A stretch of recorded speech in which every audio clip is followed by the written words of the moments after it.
Eu voltei do sítio sem avisar. Tinha esquecido as chaves. Ao entrar no apartamento, fiquei muda. Minha filha estava de joelhos na frente do meu sogro.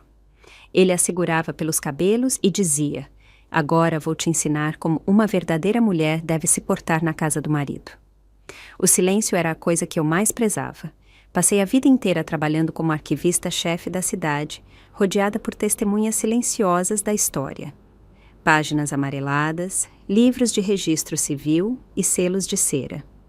Documentos não gritam, não exigem atenção. Eles simplesmente guardam a verdade até que alguém decida descobri-la. Mas nos últimos 2 anos, minha própria casa, minha fortaleza com tetos altos e parquete de carvalho que rangia, deixou de ser um lugar de silêncio. Tinha se transformado em um campo de batalha. Eu sempre pensei que a paciência era a maior virtude de uma mulher. Quando minha filha, Verônica Oliveira de Freitas, casou-se com Daniel Freitas, eu me movi, tanto literal quanto metaforicamente. Cedi meu quarto principal ao casal e me mudei para o menor, com janelas para o quintal. Achei que estava ajudando a construir uma família. Mas, junto com meu genro, não entrou apenas a mala dele em nossa casa, mas também a sombra densa e pegajosa do pai dele, Eugênio Costa Cavalcante. Eugênio Costa Cavalcante não vinha apenas nos visitar. Ele fazia inspeções. Cada visita parecia a revista de um general a um quartel onde os soldados eram culpados por antecipação. Clara de Oliveira, ele trovejava, mal cruzando a soleira, sem sequer tirar seu pesado casaco de caxemira. Seu hall de entrada cheira a mofo de novo. Isso é inaceitável para uma casa onde cresce a futura elite da sociedade. Ele chamava meu genro, Daniel, e claro, a si mesmo, de elite. Eu geralmente me calava. O que eu diria?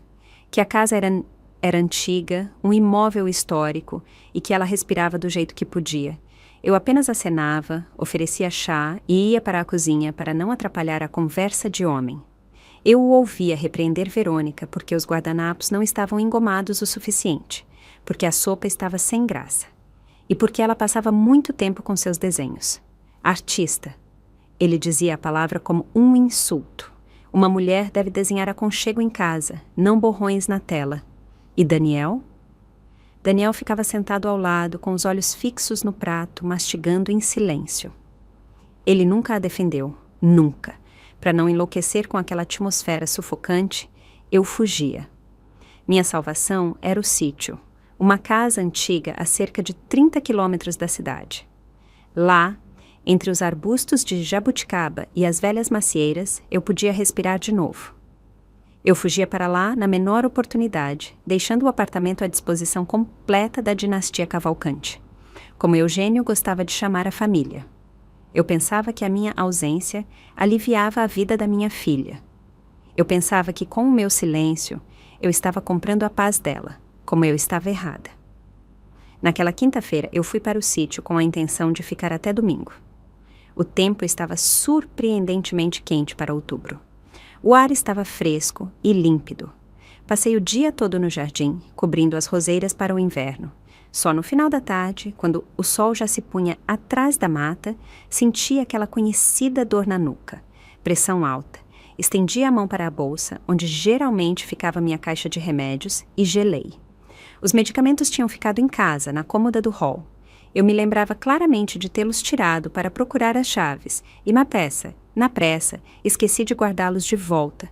Ficar no sítio sem os comprimidos era arriscado. A idade já não permitia brincadeiras com a hipertensão. Suspirei e juntei minhas coisas. O último trem já tinha passado, mas tive a sorte de pegar uma carona para a cidade. No caminho, eu olhava para as luzes que passavam pela janela e pensava em Verônica. Ultimamente, ela estava tão pálida, tão calada. Em seus olhos, que antes brilhavam com malícia, havia se instalado o medo. Eu atribuía isso ao ajuste de personalidades, à rotina. Eu me convencia de que com o tempo as coisas se ajeitariam. O importante era não interferir. Sogra sempre estraga tudo. Eu tinha tanto medo de me tornar aquela sogra malvada das piadas que acabei me transformando em uma invisível. Cheguei ao meu prédio já no crepúsculo. As janelas do nosso apartamento, no terceiro andar, estavam acesas com uma luz clara e perturbadora. Normalmente, Verônica gostava de penumbra, abajures, aconchego, mas agora estava uma iluminação total, como em uma sala de cirurgia. Subindo as escadas, peguei as chaves por hábito, mas parei. A porta estava apenas encostada. O ferrolho não tinha entrado no vão. Alguém tinha entrado ou saído com pressa, ou estavam esperando por alguém. Entrei no hall sem fazer barulho. Anos trabalhando no arquivo me ensinaram a pisar de modo a não levantar poeira.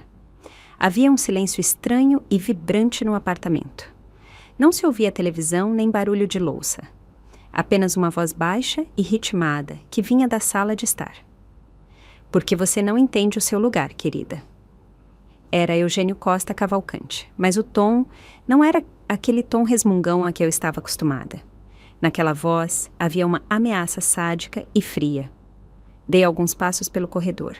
Meu coração batia na garganta, mas minhas pernas me arrastavam para a frente. Parei na soleira da porta, escondida pela sombra de um armário, e olhei para a sala. A cena que se abriu diante de mim queimou para sempre os restos de sentimentalismo que havia em mim. No meio da sala, sobre nosso velho tapete persa, estava de joelhos minha filha, minha Verônica, orgulhosa e talentosa. Ela vestia um simples vestido de casa, a cabeça baixa. À sua frente, imponente como um rochedo, estava Eugênio Costa Cavalcante. Ele a segurava pelos cabelos, não apenas apoiando a mão. Ele tinha enrolado os fios castanhos e grossos em seu punho, forçando-a a jogar a cabeça para trás, de modo que seu pescoço estava curvado de forma não natural. No seu rosto havia uma careta de dor e humilhação. Lágrimas escorriam por suas bochechas, mas ela não emitia um som. "Repita!", disse Eugênio Costa Cavalcante, baixo, quase carinhoso, mas esse carinho trazia um frio mortal.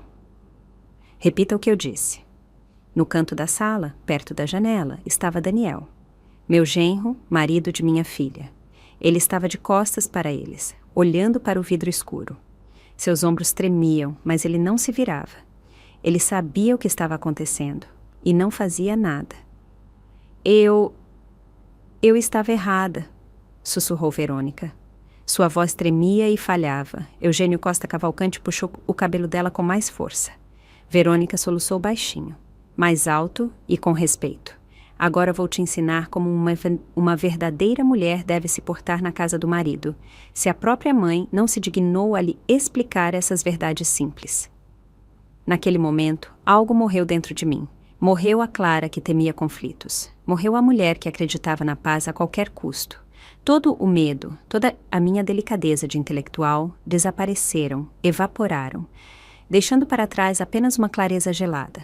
Era como se eu estivesse olhando para um documento antigo e danificado que precisava ser restaurado com urgência, ou a história se perderia para sempre. Eu não gritei. Não me atirei sobre ele com os punhos. O que uma mulher de meia-idade poderia fazer contra um homem corpulento de quase 100 quilos? Qualquer histeria agora jogaria contra nós. Ele diria que eu estava louca, que eu tinha imaginado que era um processo educativo. Não, arquivistas não fazem cenas. Arquivistas registram fatos. Eu recuei lentamente, tentando não ranger o assoalho, voltando para a sombra do corredor e tirei o celular do bolso. A câmera ligou sem som. Levantei o telefone, enquadrando o perfil de Eugênio Costa Cavalcante, distorcido pelo poder, e o punho dele nos cabelos da minha filha e as costas indiferentes de Daniel. Apertei para gravar. Os segundos se arrastavam eternamente. A tela registrava cada palavra, cada movimento. "Você deve nos agradecer, Verônica. Agradecer por termos te aceitado na família", ele dizia, inclinando-se sobre o rosto dela. Salvar. Eu coloquei o telefone no bolso. O vídeo estava salvo. A prova estava comigo. Agora eu precisava agir, mas não como uma mãe protetora, e sim como uma estrategista. Se eu entrasse agora, eles se justificariam. Eu precisava pegá-los de surpresa, mas de forma que não tivessem tempo de inventar uma mentira. Virei-me para a porta da frente, segurei a maçaneta, abri-a de repente e com toda a minha força fechei-a de volta com um estrondo, como se tivesse acabado de chegar da rua, sem me importar com o silêncio. "Verônica! Daniel! Cheguei!" Gritei com uma voz clara e casual, tirando o casaco. Imaginem, esqueci o remédio. O som da porta batendo foi como um tiro. Um silêncio sepulcral reinou na sala, seguido por uma agitação apressada, como ratos se dispersando pelos cantos. Respirei fundo e avancei para o inimigo. Entrei na sala, arrastando meus chinelos um pouco mais alto que o normal, fingindo estar ofegante. A cena mudou instantaneamente, como em um vaudeville barato, quando a cortina cai antes da hora. Eugênio Costa Cavalcante não pairava mais sobre minha filha. Ele estava junto à lareira, ajeitando os punhos de sua camisa branca como a neve, e em seu rosto, vermelho de excitação, rapidamente se instalava uma máscara de complacência. Verônica pulou de joelhos. Ela se movia de forma brusca, como uma boneca quebrada. Virou o rosto, escondendo os olhos de mim e murmurando algo ininteligível sobre um bule esquecido no fogão, correu para a cozinha, passando por mim. Senti seu ombro roçar o meu. Ela estava tremendo. Aquele tremor se transmitiu a mim, mas forcei minhas mãos a permanecerem calmas. Eu apenas apertava com mais força o frasco de remédio que tão convenientemente estava no bolso do meu casaco. Ah, Clara de Oliveira! A voz do meu sogro soava quase alegre, embora em seus olhos pequenos e pontudos ainda pairasse uma raiva fria. Estávamos aqui conversando com os jovens sobre tradições familiares. Verônica, sabe, às vezes é muito emotiva, nervos, tudo é nervosismo. Daniel finalmente se virou da janela. Ele não olhava para o pai, olhava para as pontas de seus sapatos. Sim, mãe, ele conseguiu dizer. Estávamos apenas conversando.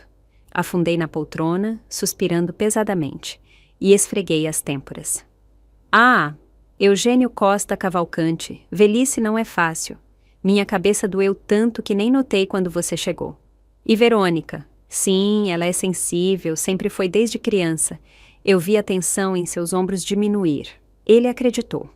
Ele via diante de si não uma ameaça, mas uma velha cansada e tola, preocupada com sua pressão. Para um homem como Eugênio, as mulheres se dividiam em dois tipos, aquelas que podiam ser usadas e aquelas que podiam ser ignoradas. Eu, voluntariamente, entrei na segunda categoria. A senhora deveria descansar, Clara de Oliveira. Ele disse com condescendência, indo em direção à saída. Não vou cansá-la. Tenho um dia importante amanhã no comitê. Estamos nos preparando para o aniversário da cidade. Sabe, o clã Cavalcante sempre esteve no centro da história da nossa região. Ele saiu, deixando para trás o cheiro de uma colônia cara misturado com o cheiro de medo que agora impregnava as paredes do meu apartamento. Naquela noite, eu não dormi. Fiquei deitada no escuro, ouvindo o silêncio no quarto da minha filha, atrás da parede. Um silêncio muito denso. Eu sabia que Verônica estava acordada. Eu sabia que ela estava deitada, olhando para o teto, odiando-se por sua fraqueza. Eu queria ir até ela, abraçá-la, dizer que eu tinha visto tudo, mas me contive. Se eu interviesse agora, se fizesse um escândalo, Eugênio simplesmente levaria Daniel embora, pressionaria Verônica com dívidas, nos faria parecer histéricas. Ele era um mestre da manipulação. Para vencer um dragão, não se pode atacá-lo com um canivete. É preciso saber onde está o ponto fraco sob suas escamas. Eu precisava de uma arma, e eu sabia onde ela estava. De manhã, assim que a cidade despertou, eu me vesti de forma sóbria, mais modesta, com meu habitual casaco cinza, e saí de casa. Disse a Verônica que ia ao posto de saúde, mas meu caminho era para outra direção. O Arquivo Público Municipal ficava em um antigo edifício comercial. Portas maciças, cheiro de papel velho e poeira. Aquele cheiro era mais familiar para mim do que o de perfume. Eu trabalhei ali por 40 anos. Fui recebida com sorrisos. Luana, a estagiária na recepção, nem pediu minha identificação, apenas acenou. Bom dia, Clara de Oliveira. Veio nos visitar? Sim, querida Luana. Sorri com meu sorriso mais inofensivo. Decidi visitar velhos amigos e esclarecer algumas coisas para as minhas memórias. Passei para o depósito. O lugar era fresco. Fileiras de estantes de metal desapareciam na penumbra. Eu conhecia aquele labirinto de cor. Meus dedos se lembravam de onde procurar. Não fui para a seção do governo da cidade, onde Eugênio Costa Cavalcante buscaria a confirmação de sua grandeza. Fui para a seção de fundos pessoais, fechada por ordem especial. 20 anos atrás, Zuleika, a esposa de Eugênio e minha melhor amiga, morria de câncer. Uma semana antes do fim, ela me entregou uma caixa. Esconda, Clara, ela sussurrou na época, apertando minha mão com seus dedos secos e febris. Se Eugênio encontrar isso, ele vai destruir tudo. Prometa que só vai abrir em caso de extrema necessidade. Eu prometi.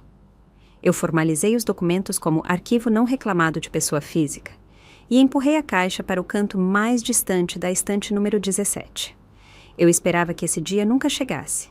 Eu mantive a paz em memória de Zuleika, permitindo que Eugênio se apresentasse como um viúvo sofredor e um grande patriarca. Mas ontem ele levantou a mão para minha filha. O prazo de validade expirou. Encontrei a caixa. Estava coberta por uma fina camada de poeira cinza. Soprando-a, desamarrei as fitas da pasta. Dentro havia cartas, envelopes amarelados, escritos com a letra miúda e delicada de Zuleika. E debaixo deles, um grosso caderno com capa de couro sintético, o registro médico de uma clínica particular que fechou no final dos anos 90. Folheei os documentos. Meu coração batia constante, preciso, como um metrônomo. Aquilo não era apenas uma arma. Era uma bomba, capaz de estilhaçar toda a fachada falsa que Eugênio havia construído por décadas. Sua aclamada dinastia, seu orgulho pelo sangue ancestral, seu direito ao poder, tudo se apoiava em uma grande mentira. Guardei os papéis cuidadosamente na bolsa. Agora eu sabia o que fazer. Ao sair do arquivo, sentei-me em um banco na praça. O sol brilhava intensamente, mas não aquecia. Peguei o telefone e disquei o número do meu sogro. Tocou por muito tempo. Ele não gostava de atender imediatamente, mantinha uma pausa, enfatizando sua importância. Alô? Seu grave tom de grande senhor finalmente soou. Bom dia, Eugênio Costa Cavalcante. Minha voz era suave, quase bajuladora. É a Clara. Não estou te distraindo dos seus negócios de Estado, estou? Estou ocupado, Clara de Oliveira. Fale diretamente ao ponto. Claro, claro, é sobre ontem. O senhor estava falando sobre o aniversário da cidade, sobre a campanha para a Câmara Municipal. Eu estava pensando... Sabe, eu tenho algumas economias, da venda do sítio dos meus pais, e acumulado por aí. Eu entendo que eleições são caras. Um silêncio pairou na linha. Eu podia sentir fisicamente a calculadora clicando na cabeça dele. Ganância. Essa era a fenda em sua armadura por onde eu pretendia deslizar a lâmina. Continue. O tom de sua voz mudou. A irritação desapareceu. Apareceu um interesse predatório. Eu gostaria de fazer minha parte. Afinal, somos família. E Verônica? Talvez ela se sinta mais tranquila se demonstrarmos solidariedade. Que tal o senhor vir tomar um chá hoje à tarde? Lá pelas 5 horas. Verônica não estará. Ela foi para um curso, então podemos conversar abertamente, sobre números. Ele tossiu, tentando disfarçar a impaciência. Bem, apoio familiar é louvável. Vou encontrar uma brecha na minha agenda. Estarei aí às 5. Desliguei e olhei para o prédio do arquivo. Ele pensava que estava indo buscar dinheiro de uma velha tola. Ele não sabia que eu havia preparado para ele um chá com sabor de cinzas. Exatamente às 5 horas a campainha tocou. Insistente, exigente, dupla. Eugênio Costa Cavalcante não se atrasava nem chegava cedo. Ele aparecia exatamente na hora marcada, como se o próprio tempo fosse obrigado a se ajustar à sua agenda. Abri a porta, fingindo cordialidade. Eu usava meu melhor vestido de casa, verde escuro, com um broche na gola, e em meu rosto a máscara da expectativa submissa. Entre. Eugênio Costa Cavalcante. Entre. Eu me apressei, pegando seu casaco pesado. Ele me permitiu servi-lo, sem sequer olhar para mim, como se eu fosse um cabide. Ele entrou na sala de estar de forma senhorial, examinando o ambiente como se estivesse calculando o que poderia ser mudado ali. Sobre a mesa já estavam meu bolo Napoleão caseiro, a porcelana fina e as colheres de prata, tudo o que ele amava. Atributos de uma casa decente de que ele tanto se orgulhava. Pois bem, Clara de Oliveira. Ele afundou-se na poltrona, cujas molas gemeram lamentavelmente. Estou feliz que você tenha demonstrado bom senso. Família é, antes de tudo, um caixa comum e objetivos comuns. Ele pegou uma fatia de bolo imediatamente, sem esperar um convite. Ele comia com avidez, mas com cuidado, limpando os cantos da boca com guardanapo após cada mordida. Sentei-me em frente, com as mãos cruzadas no colo, observando. Claro, Eugênio Costa Cavalcante. Eu entendo a responsabilidade de ser um cavalcante.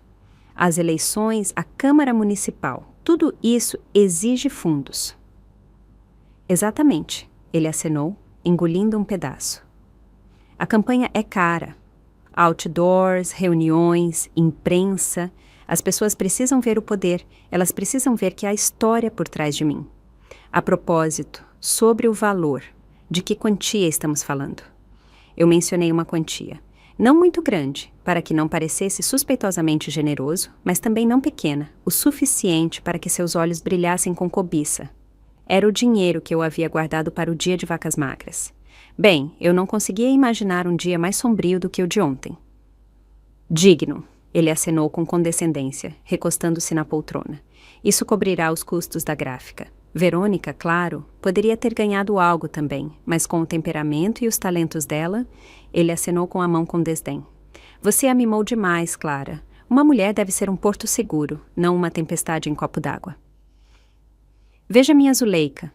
Era uma mulher santa, quieta, submissa, sabia o seu lugar. Ao mencionar Zuleika, tudo se contraiu dentro de mim. Sabia o seu lugar.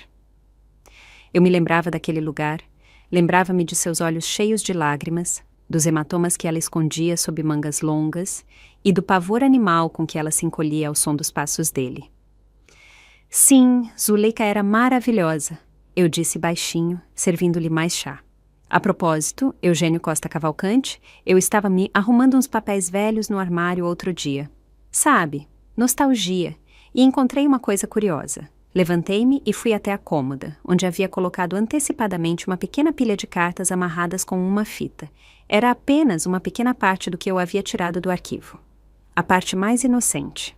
Apenas a correspondência de Zuleika com a irmã sobre o tempo e os preços de tecidos. Nenhum segredo, apenas trivialidades domésticas. Coloquei a pilha na beirada da mesa, ao lado da xícara dele. Cartas da Zuleika. Pensei que o senhor gostaria de ler, recordar a juventude. Ela escreve com tanto carinho sobre a casa, sobre a sua casa. Eugênio Costa Cavalcante nem tocou nas cartas. Lançou-lhes um olhar de nojo, como se eu tivesse colocado um rato morto na mesa. Para que eu quero essa velharia? Ele bufou.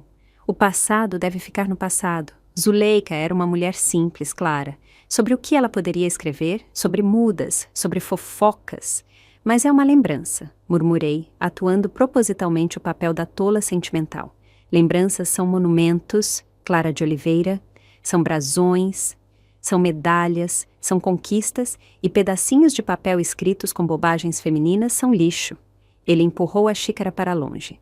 Tire isso, melhor queimar, não precisa entulhar a casa. Já é difícil respirar aqui de tanta poeira. Ele disse isso com tanta facilidade. Queimar. Ele estava certo de que sabia tudo sobre a esposa. Ele estava certo de que ela era um invólucro vazio, criado apenas para servir de pano de fundo para ele. Sua arrogância era tão grande que ele nem sequer admitia a ideia de que uma mulher simples pudesse ter seus próprios segredos. Esse foi seu erro fatal. Ele subestimou não apenas a mim, mas também aquela com quem viveu por 30 anos. Como o senhor quiser, Eugênio Costa Cavalcante, eu concordei submissamente, guardando as cartas de volta na gaveta. O senhor sabe mais. Ele se levantou, sacudindo as migalhas da calça. A conversa sobre dinheiro o acalmara, enchendo-o de um senso de alta importância. Ele obteve o que veio buscar e agora estava com pressa de se retirar para não desperdiçar seu precioso tempo na companhia de uma velha chata. Já no hall, vestindo o casaco, ele parou e inspecionou o corredor. A propósito, Clara de Oliveira, já que agora somos parceiros na campanha, fotógrafos virão à minha casa na próxima semana. Para o livreto, precisamos de um ambiente adequado, entende? A atmosfera de um antigo solar nobre. Meu escritório está em reforma, então decidi fazer a sessão aqui. Seus tetos são altos, a moldura de gesso. Eu congelei. Ele não estava perguntando. Ele estava impondo. Aqui? Perguntei. Sim, mas algumas coisas precisam ser corrigidas.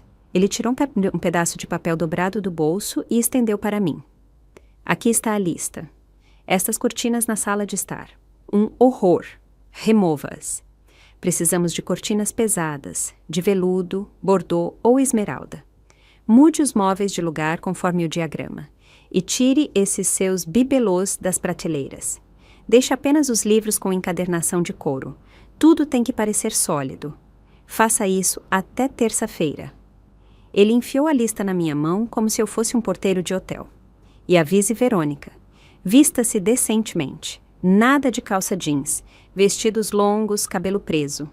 Ela precisa parecer uma filha digna do marido dela. Ele se corrigiu por um segundo. Ele me deu um tapinha no ombro com um gesto pesado e condescendente. Não me decepcione, Clara. Estamos fazendo o mesmo trabalho pelo futuro. A porta fechou atrás dele. Fiquei parada no hall, apertando a lista de exigências dele. Tirar as cortinas, mudar os móveis, esconder os bibelôs. Ele estava me ordenando a remodelar minha própria casa, transformá-la em cenário para o espetáculo dele. Desdobrei o papel. A caligrafia dele era grande, descuidada, com forte pressão. A lista era longa. Fui lentamente para a cozinha, coloquei o papel na mesa ao lado do bolo não terminado, depois peguei uma caixa de fósforos, risquei um palito. A pequena chama acendeu, alegre e brilhante. Aproximei-a do canto da lista. O papel pegou fogo instantaneamente. Observei o fogo devorar as ordens dele, as letras escurecendo e encolhendo, transformando-se em cinzas. Queime esse lixo, ele disse sobre as cartas de Zuleika. Pois bem, Eugênio Costa Cavalcante. Eu cumpri seu pedido. Eu comecei a queimar o lixo. Apenas o senhor se enganou sobre o que realmente é lixo nesta casa. As cinzas caíram no pires. Esfreguei-as com o dedo. A fuligem preta manchou minha pele. Agora que ele havia desprezado o passado com tanta imprudência, certo de sua invulnerabilidade, eu estava com as mãos livres. Ele mesmo convidou a guerra para a minha casa. Ele mesmo marcou a data da batalha. Terça-feira, sessão de fotos. Perfeito. Eu terei tempo para preparar o cenário. Só que o roteiro será meu, e no final deste espetáculo, ele não receberá aplausos.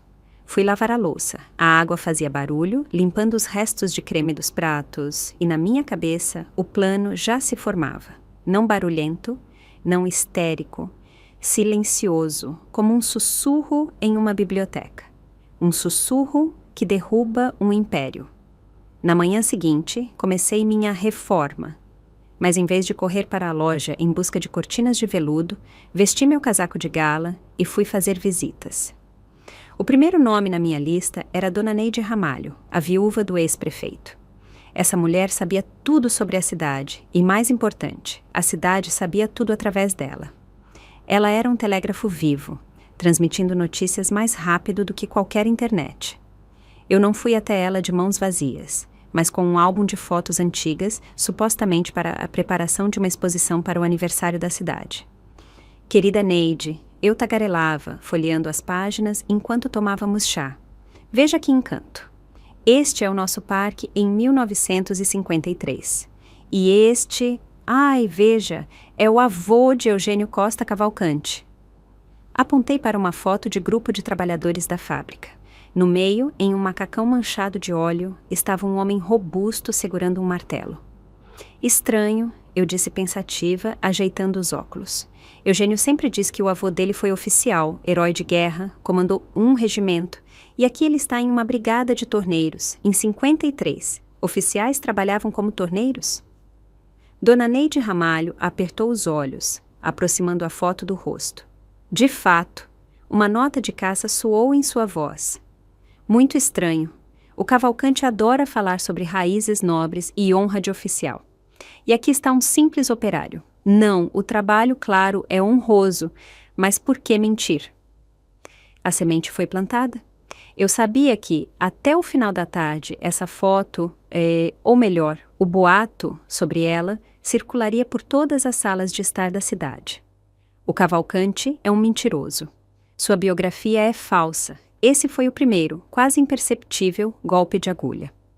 No mesmo dia, visitei mais 2 guardiãs do lar da nossa cidade. A uma, mostrei casualmente um recorte de jornal antigo, onde o sobrenome Cavalcante era mencionado na lista de devedores de aluguel de 1998.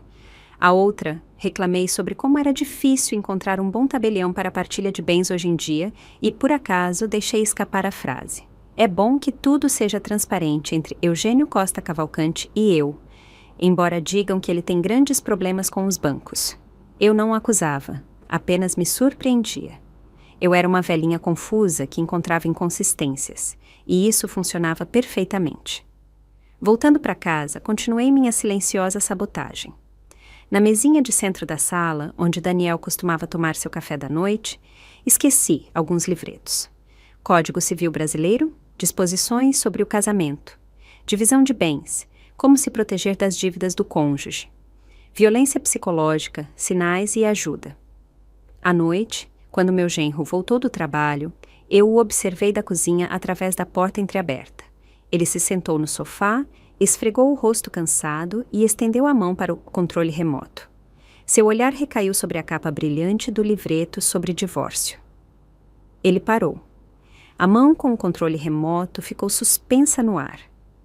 Ele olhou em volta, como se tivesse medo de que alguém o visse olhando para aquilo, e rapidamente, nervosamente, cobriu os livretos com um jornal. Mas eu vi. Seus ombros ficaram tensos. O medo, pegajoso e frio, começou a se infiltrar em seu mundo confortável de submissão. À noite, quando a casa silenciou, finalmente me sentei à minha escrivaninha e peguei o que realmente importava. As cartas de Zuleika, as mesmas que Eugênio Costa Cavalcante havia ordenado queimar. Liguei o abajur e pus meus óculos. Minhas mãos tremeram levemente ao desdobrar as folhas amareladas. Eu sabia que poderia haver algo importante ali, mas o que eu li virou tudo de cabeça para baixo. Clara querida, escreveu Zuleika em uma carta de 1978. Não sei como viver com essa mentira. Eugênio me proibiu de falar até com os médicos. Ele disse que se alguém souber, ele se mata ou me mata. Cachumba. Uma cachumba comum de criança que ele teve aos 12 anos. Os médicos disseram: infertilidade absoluta, irreversível. Eu li essas linhas 3 vezes. Infertilidade. Peguei a próxima carta. Adotamos um menino de um orfanato na região vizinha. Eugênio arranjou tudo. Pagou uma fortuna ao diretor do hospital para que reescrevessem a certidão de nascimento, para que ninguém soubesse que ele não é nosso filho. Nós o chamamos de Daniel. Eugênio disse: agora eu tenho um herdeiro. O nome não será interrompido. Mas ele o odeia, Clara. Ele olha para ele e não vê um filho, mas a prova da sua impotência. Ele o pune por cada respiração, por cada passo. Ele o destrói, para que ninguém suspeite que não há o seu grande sangue neste menino. O registro médico confirmava cada palavra. Prontuário do paciente Cavalcante, EC. Diagnóstico, orquite complicada por azoospermia. E ao lado, a certidão de nascimento falsa de Daniel, onde no campo pai estava escrito com uma caligrafia firme: Eugênio Costa Cavalcante. Recostei-me na cadeira. O quarto estava abafado, mas eu estava com calafrios. Daniel não era filho dele. Toda aquela tirania, todo aquele culto ao sangue, todas aquelas conversas intermináveis sobre linhagem e genes, tudo era uma mentira grotesca e monstruosa. Eugênio Costa Cavalcante não apenas mentiu para todos. Ele construiu um inferno para um filho adotivo, apenas para esconder sua falha masculina. Ele o oprimiu a vida inteira, quebrou sua vontade, transformou-o em um trapo, apenas porque a própria existência do menino o lembrava de sua deficiência. E, no entanto, ele exigia que ele fosse um Cavalcante digno. Que cinismo! Que baixeza sem fundo! Dobrei as cartas cuidadosamente de volta na pasta.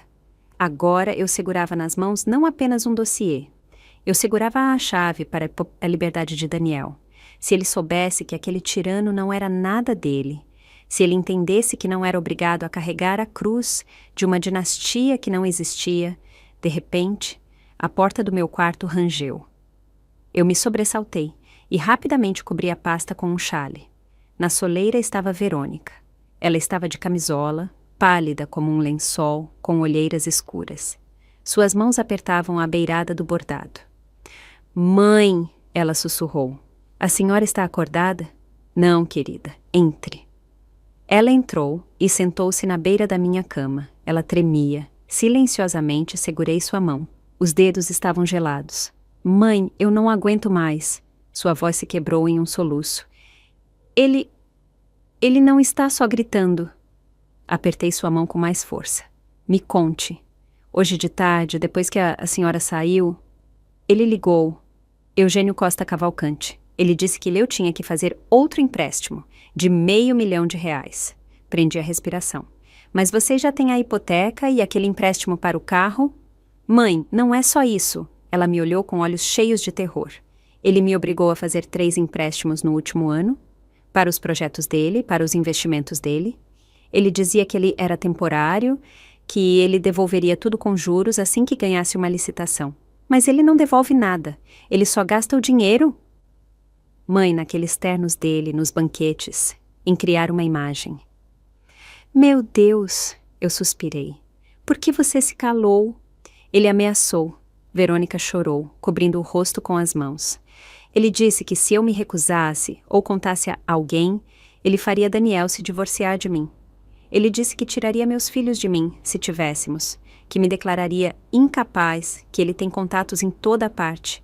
Mãe, eu assinei tudo, eu tenho medo dele, ele é louco. Abracei minha filha, apertando a cabeça dela contra o meu peito. Eu acariciava seus cabelos, sentindo uma raiva fria e calculista ferver dentro de mim. Ele não era apenas um tirano, ele era um falido. Ele era um parasita que se agarrou à minha filha, sugando a vida e o futuro dela para alimentar sua vaidade inflada. Ele a levou a uma armadilha de dívidas. Ele a chantageou com uma família que ele próprio nunca teve por direito de sangue. Calma, minha menina, calma. Eu sussurrava, embalando-a como na infância. Tudo vai ficar bem. Ninguém vai te machucar. Ninguém vai tirar seu futuro de você. Olhei para a pasta sob o chale, depois para o relógio. Eram 3 horas da manhã. Vá dormir, Verônica. Amanhã será um novo dia. Mãe, o que vamos fazer? Ela levantou o rosto cheio de lágrimas. Estamos em uma armadilha. Não, eu disse firmemente. Nós não estamos na armadilha. Ele está na armadilha. Ele só não sabe que a tampa já se fechou. Eu a deitei, dei-lhe um sedativo e esperei até que ela adormecesse. Eu mesma não fui dormir. Fiquei sentada no escuro e pensando. Os riscos tinham subido ao céu. Não se tratava mais apenas de humilhação moral. Tratava-se de um desastre financeiro e de criminalidade. Se eu simplesmente expusesse a origem dele, em sua fúria, ele poderia conseguir destruir Verônica financeiramente. Os empréstimos estavam no nome dela. Os bancos não se importam com quem é filho de quem. Eu precisava agir rápido e sem piedade. Eu precisava não apenas vencê-lo. Eu precisava esmagá-lo publicamente, de modo que ninguém, nem os bancos, nem os juízes, nem Daniel, tivesse dúvidas sobre quem ele realmente era. Terça-feira. Sessão de fotos. Não, isso é muito pouco.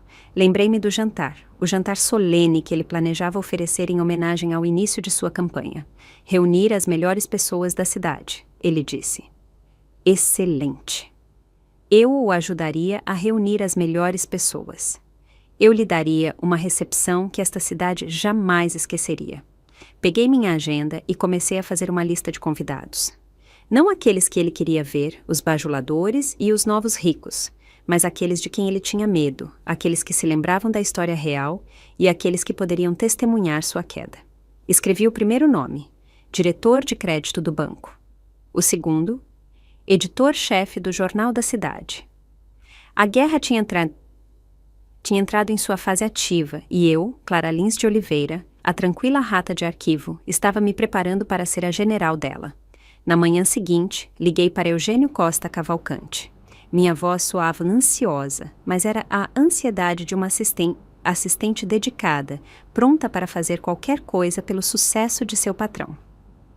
Eugênio Costa Cavalcante, eu tenho notícias incríveis, cantei no telefone. Eu conversei com meus conhecidos. O senhor não vai acreditar, mas Dona Neide Ramalho e até o próprio presidente do Conselho de Veteranos manifestaram o desejo de parabenizá-lo pessoalmente pela candidatura. Eles querem vê-lo em um ambiente informal, sem gravata, por assim dizer. Um silêncio pairou na linha. Eu sabia que ele estava se enchendo de orgulho como um peru. A atenção da velha guarda era uma droga para ele. E quando seria? Ele perguntou com indolência. Isso é esperado. As pessoas se sentem atraídas por líderes. No sábado, eu vou dar um jantar, apenas seus convidados mais importantes. Será um excelente ensaio antes do grande banquete. Tudo bem. Ele concordou tão rapidamente que mal consegui conter um sorriso. Sua vaidade era seu guia, e eu o estava conduzindo diretamente para o abismo. Só, Clara, certifique-se de que a mesa seja adequada. Nada de salpicão, bacalhau, bom vinho. Vou enviar uma lista de vinhos. Claro, Eugênio Costa Cavalcante, tudo estará no mais alto nível.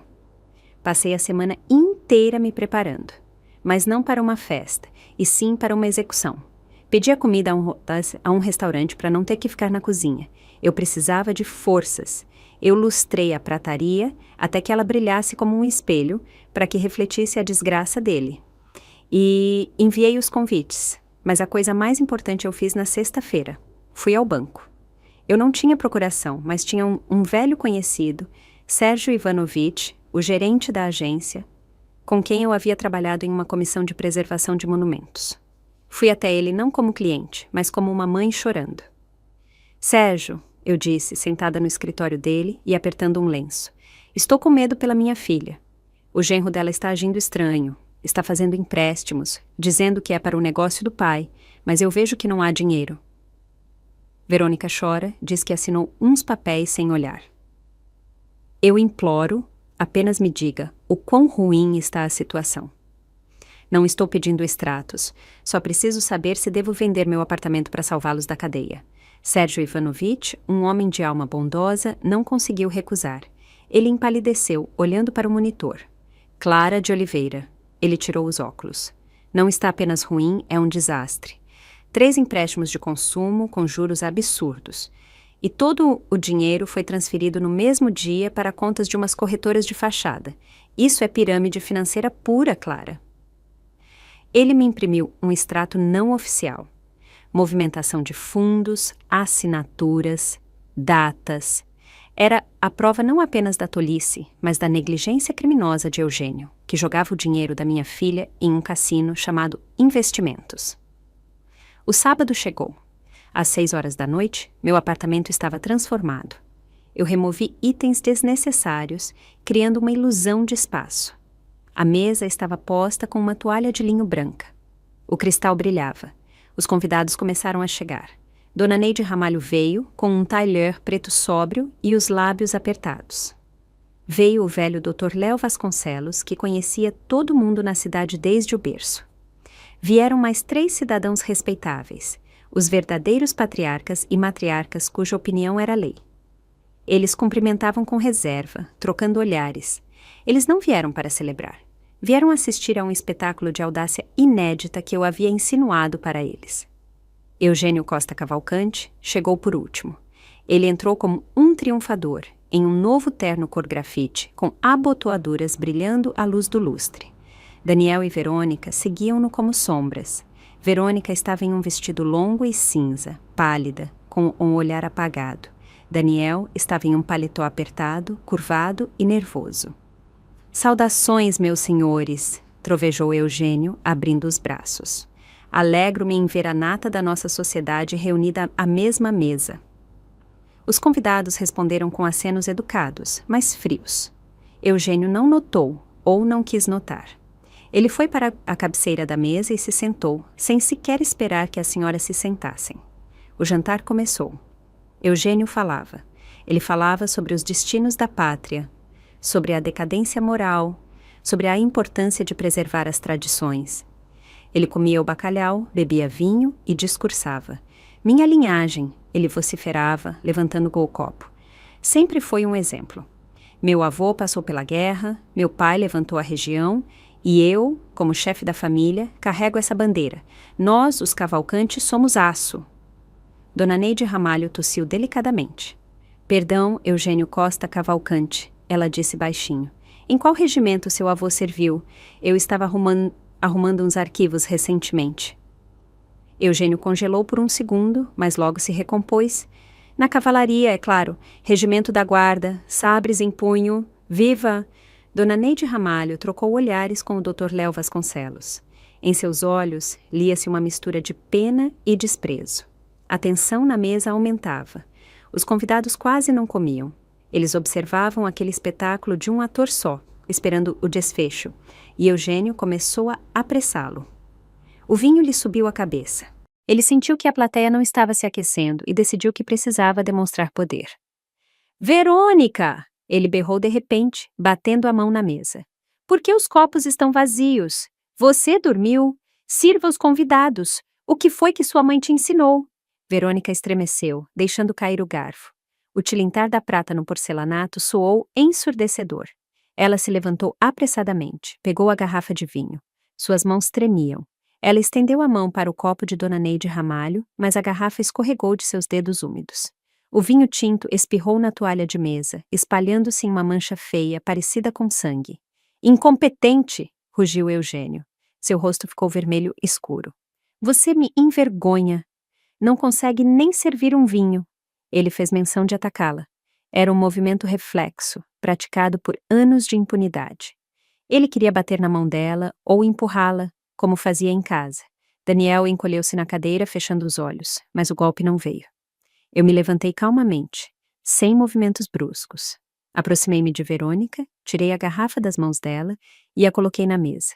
Em seguida, coloquei a mão no ombro dela. Minha palma estava pesada e quente. Não, eu disse. Minha voz era baixa, mas no silêncio que se seguiu, soou como o golpe de um gongo. Ela não vai servir, ela não é empregada e não é sua propriedade. Eugênio virou lentamente a cabeça para mim. Seus olhos saltaram de surpresa, uma revolta no navio, vinda daquele rato cinzento.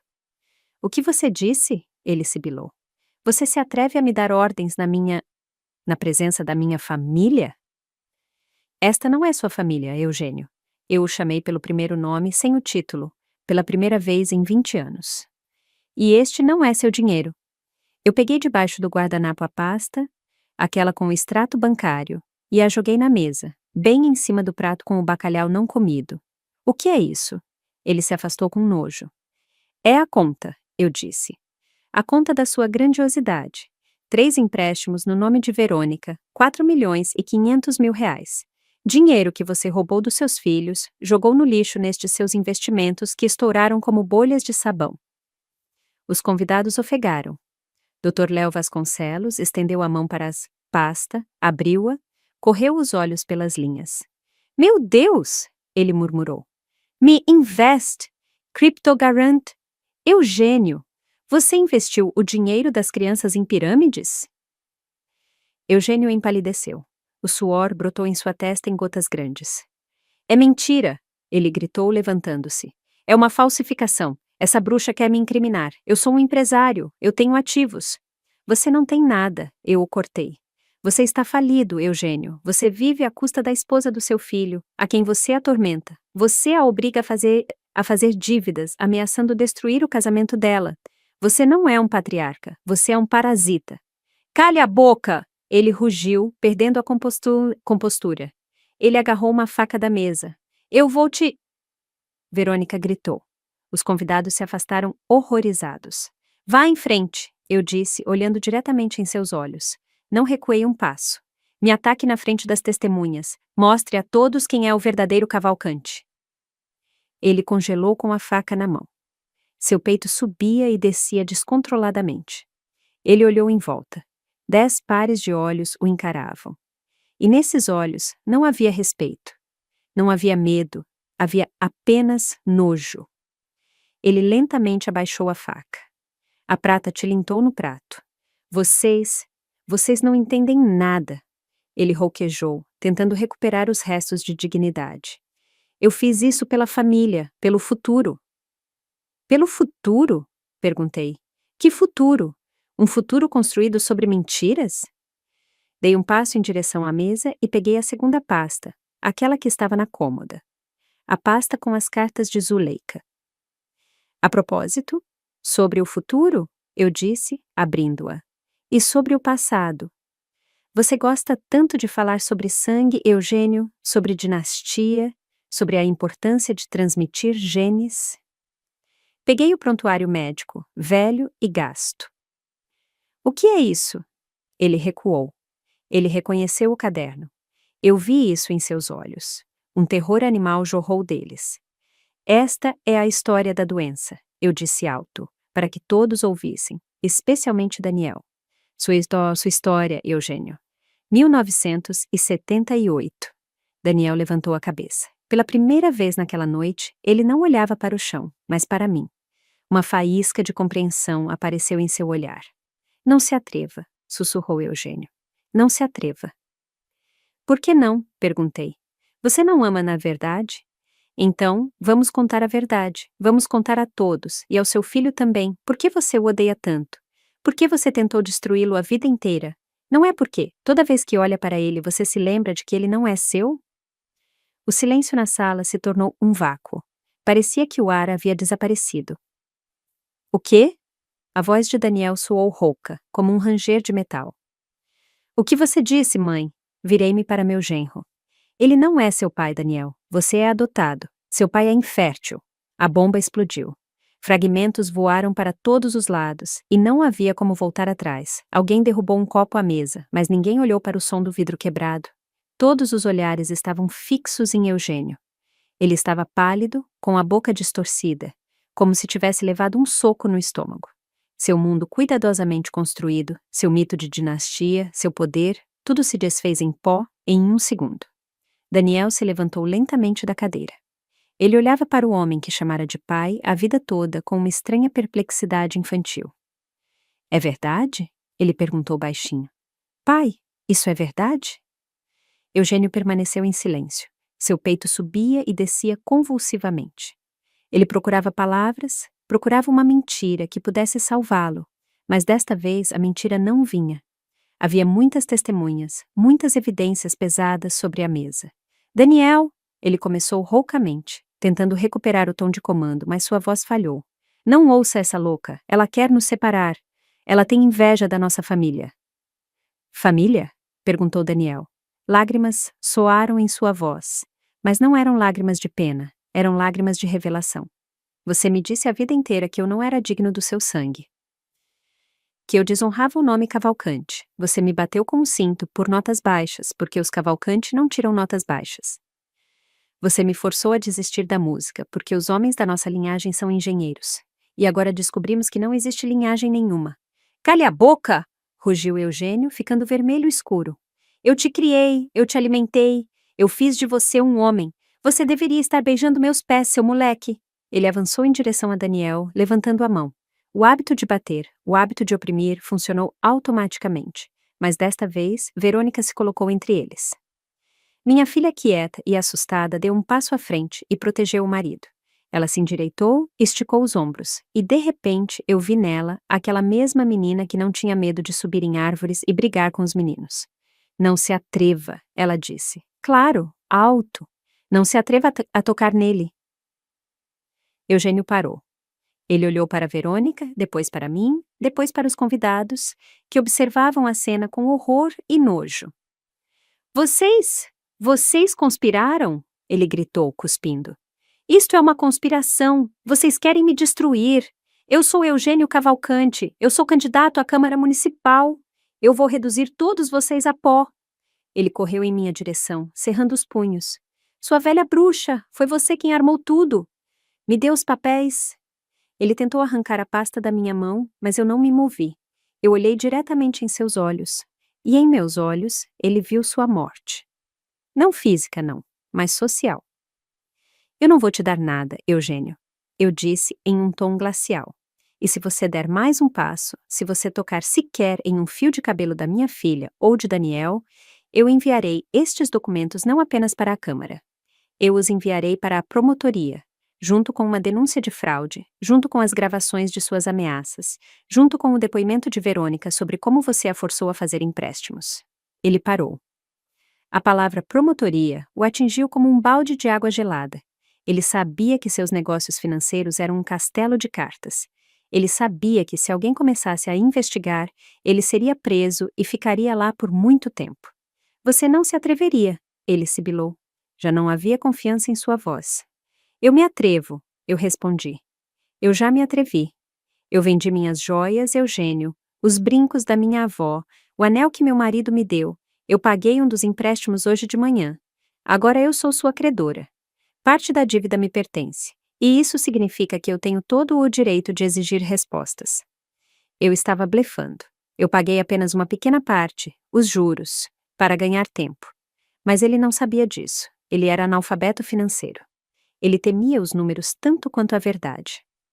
Você está mentindo. Quer conferir? Peguei o telefone.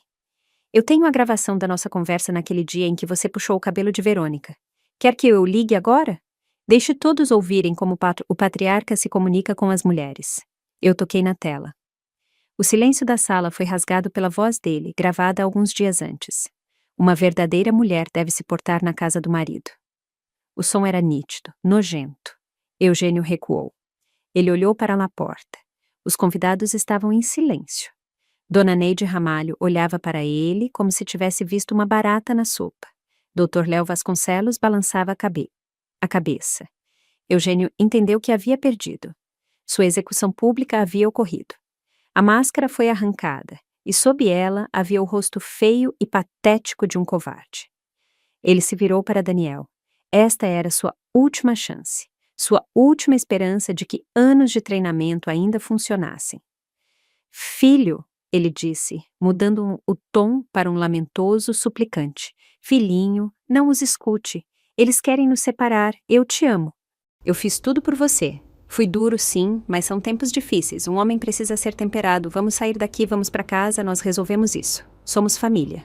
Ele estendeu a mão que um minuto antes queria bater. Daniel olhou para aquela mão. Um trabalho agonizante estava ocorrendo em seus olhos. 20 anos de medo, 20 anos de submissão lutavam contra um minuto de verdade. Ele olhou para o pai, depois para mim, depois para Verônica, que ainda estava na frente dele como um escudo. E, de repente, ele soltou um suspiro profundo, convulso, como se tivesse tirado uma placa de concreto dos ombros. Não, ele disse. O quê? Eugênio piscou. Não, Daniel repetiu mais firme. Eu não vou a lugar nenhum com você, e eu não sou seu filho. Você mesmo disse isso nos documentos. Daniel, gritou Eugênio, você está traindo seu pai.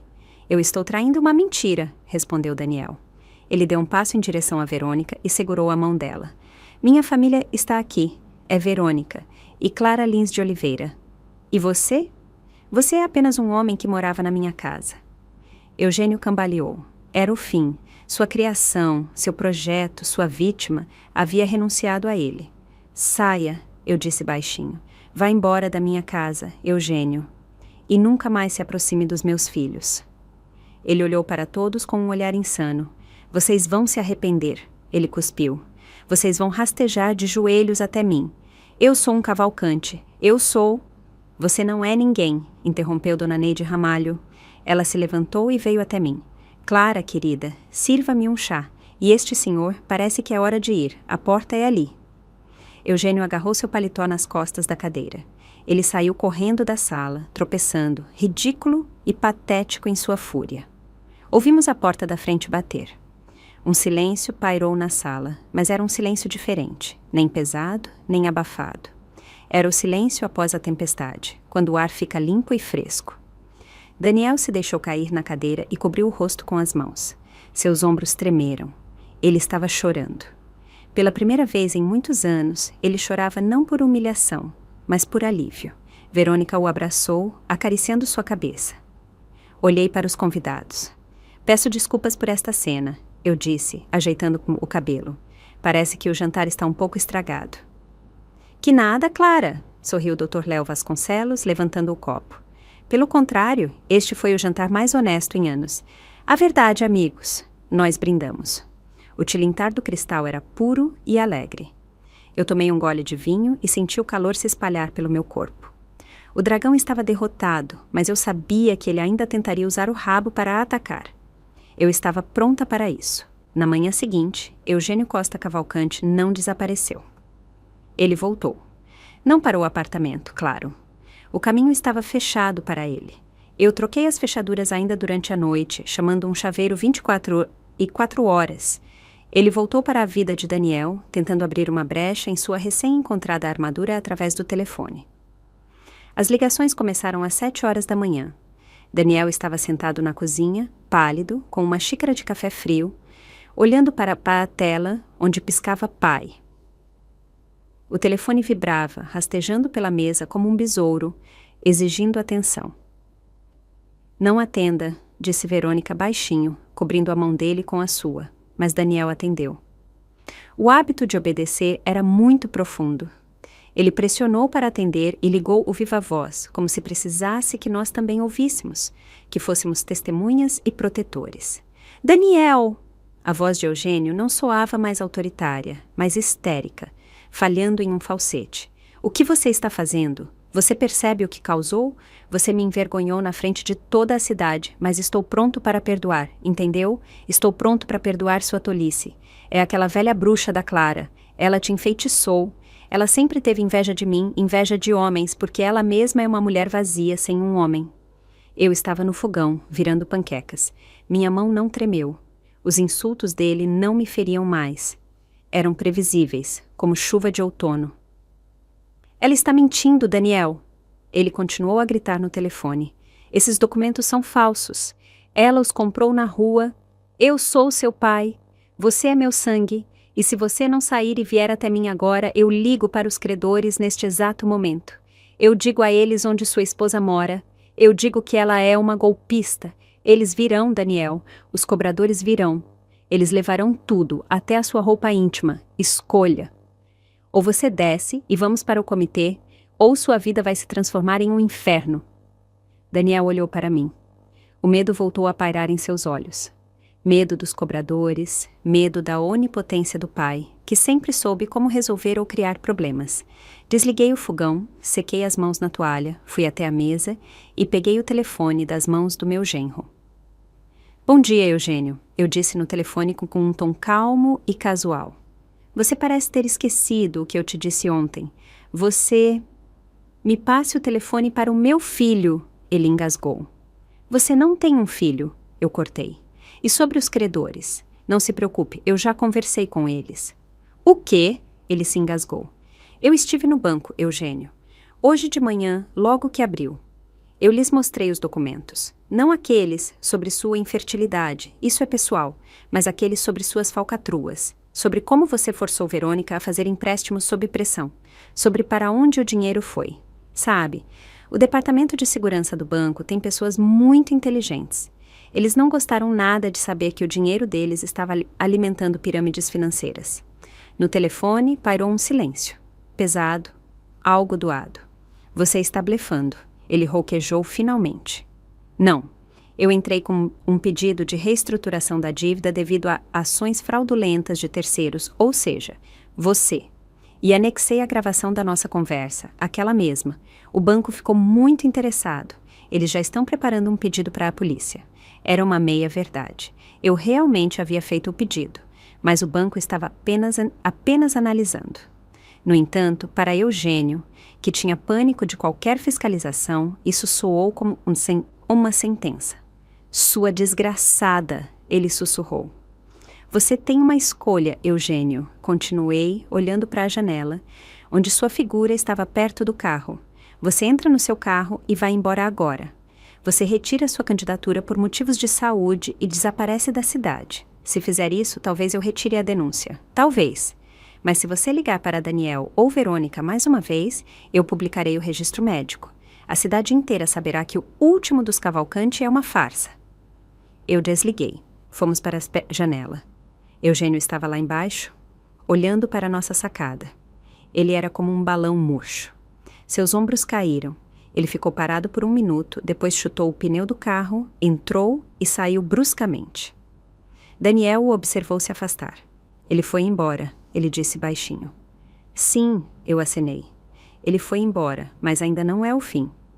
Eugênio estava ferido, mas não morto. Seu ego não podia aceitar a derrota. 1 hora depois, a campainha tocou. Na soleira estava um entregador. Ele trouxe um envelope. Dentro havia uma intimação. Eugênio estava processando Daniel, exigindo o reembolso dos custos de criação e manutenção pelos últimos 18 anos. Uma ação judicial absurda, insana, ditada pelo desespero e pelo desejo de causar dor uma última vez. Ele exigia milhões. Daniel leu o papel e empalideceu. Ele quer me processar, ele sussurrou. Mãe, ele quer tirar tudo o que eu ganhei. Ele quer te assustar, eu disse, rasgando a intimação ao meio. Isso é um delírio de um louco. Nenhum tribunal aceitará isso, mas ele quer nos tirar o sossego. Eu vou até ele, disse Daniel de repente. Verônica e eu trocamos olhares. Não, exclamou minha filha. Você não vai. Eu devo ir. Daniel se levantou. Seu rosto havia mudado. A suavidade, a frouxidão que sempre existiu nele havia desaparecido. Apareceu uma dureza. Eu preciso olhar nos olhos dele uma vez e dizer tudo eu mesmo. Não por telefone, não através da senhora, Clara de Oliveira. Eu mesmo. Caso contrário, nunca serei livre. Eu entendi que ele estava certo. Este era o seu gestalt, a batalha dele. Eu lhe dei a arma, mas o golpe final tinha que ser dele. Tudo bem, eu disse. Vá, mas lembre-se, você não lhe deve nada. Absolutamente nada. Daniel saiu. Esperamos por ele por 2 horas. Foram as 2 horas mais longas da minha vida. Verônica andava de um lado para o outro na sala. Eu estava sentada na poltrona, apertando nas mãos um rosário que encontrei na caixa de joias de Zuleika. Ele voltou, calmo. E então, Verônica correu para ele. Daniel sentou-se no sofá e desabotoou o colarinho da camisa. Ele gritou, ele disse. Ele chorou, ele ameaçou, ele me ofereceu dinheiro para voltar e fazer o papel de filho nas eleições. Ele disse que sem ele eu não sou ninguém. E você? Perguntei. Daniel sorriu um sorriso fraco, mas genuíno. Eu apenas escutei. Eu olhei para ele e vi um velho patético e solitário, que passou a vida inteira construindo um castelo de areia, e quando ele parou de gritar e exigiu que eu lhe entregasse o casaco, como antes, e Verônica prendeu a respiração. Eu me levantei, peguei o casaco, aproximei-me dele. Ele já estava endireitando os ombros, pensando que eu tinha quebrado, e eu simplesmente pendurei o casaco no cabide, abri a porta e disse: Vista-se sozinho, Eugênio Costa Cavalcante. O senhor tem mãos. E saí? Eu suspirei. Um calor se espalhou no meu peito. Ele gritou nas minhas costas, acrescentou Daniel. Mas eu não ouvi mais. Eu estava andando e pensando. Que dia bom hoje. Neste momento, como se confirmando suas palavras, o sol saiu de trás das nuvens, inundando o quarto com luz brilhante. A sombra da dinastia se dissipou. Vencemos, mas o mais difícil estava por vir, a aprender a viver sem guerra. A viver, simplesmente, felizes. 3 meses se passaram. Se você entrasse no nosso apartamento agora, não o reconheceria. A primeira coisa que fizemos foi nos livrar daquelas cortinas pesadas e empoeiradas que Eugênio Costa Cavalcante tanto amava. Agora as janelas estão abertas para a luz. E o voile, leve cor de marfim, balança com a brisa da primavera. O ar da casa mudou. Não cheira mais a medo e remédios para o coração. Cheira a óleo de linhaça e terebintina. Verônica está desenhando novamente. Seu cavalete está no mesmo lugar onde ela um dia se ajoelhou. Agora ela está ali de pé, com um pincel na mão, e em suas telas florescem cidades vivas e brilhantes, onde ninguém mantém ninguém em cativeiro. Daniel não mora conosco. Essa foi minha condição, e para minha surpresa, ele mesmo insistiu nisso. Ele aluga um pequeno estúdio no outro lado da cidade. Ele faz terapia, reaprendendo a respirar, reaprendendo a tomar decisões, desde a escolha da pasta de dente até o planejamento do orçamento. Ele e Verônica, eles estão como namorados, saindo para encontros, passeando no parque, se redescobrindo, sem a sombra iminente do pai. Eu vejo como Daniel a olha, não como uma tábua de salvação, mas como a mulher que ele escolhe a cada dia por vontade própria. E eu? Eu voltei para onde sempre me senti melhor, para o sítio. Estou sentada na varanda, enrolada em um cobertor.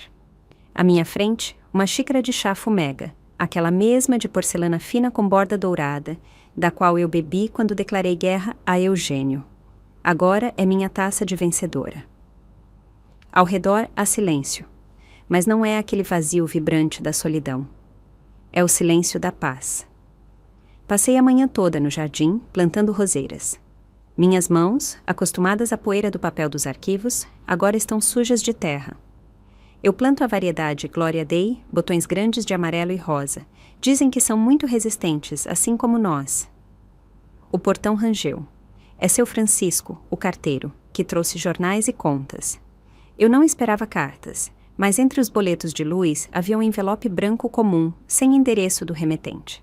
O carimbo estava borrado, mas eu consegui ler o nome de uma cidade, um distante centro regional no norte, onde o inverno dura metade do ano.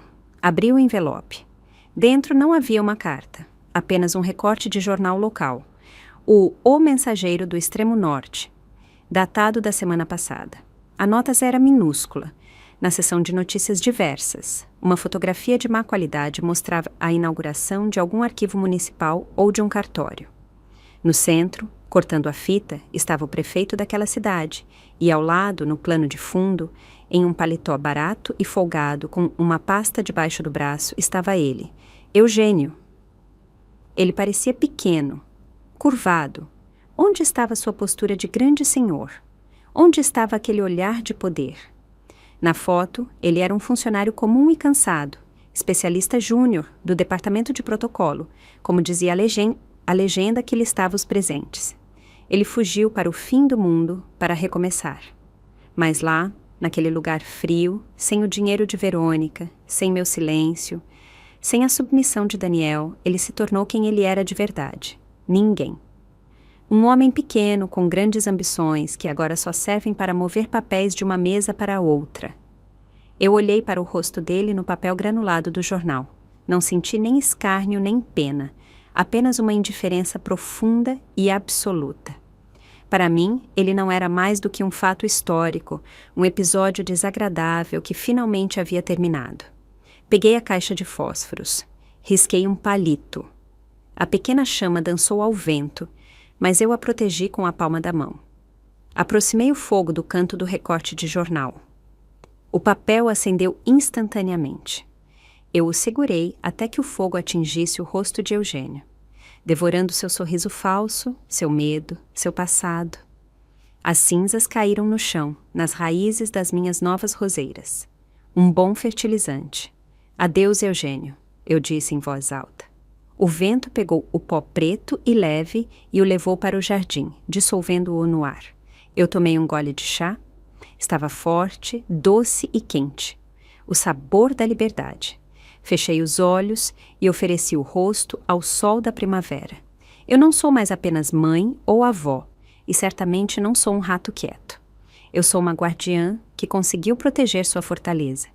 E agora, pela primeira vez em longos anos, os portões dessa fortaleza estão abertos apenas para a felicidade.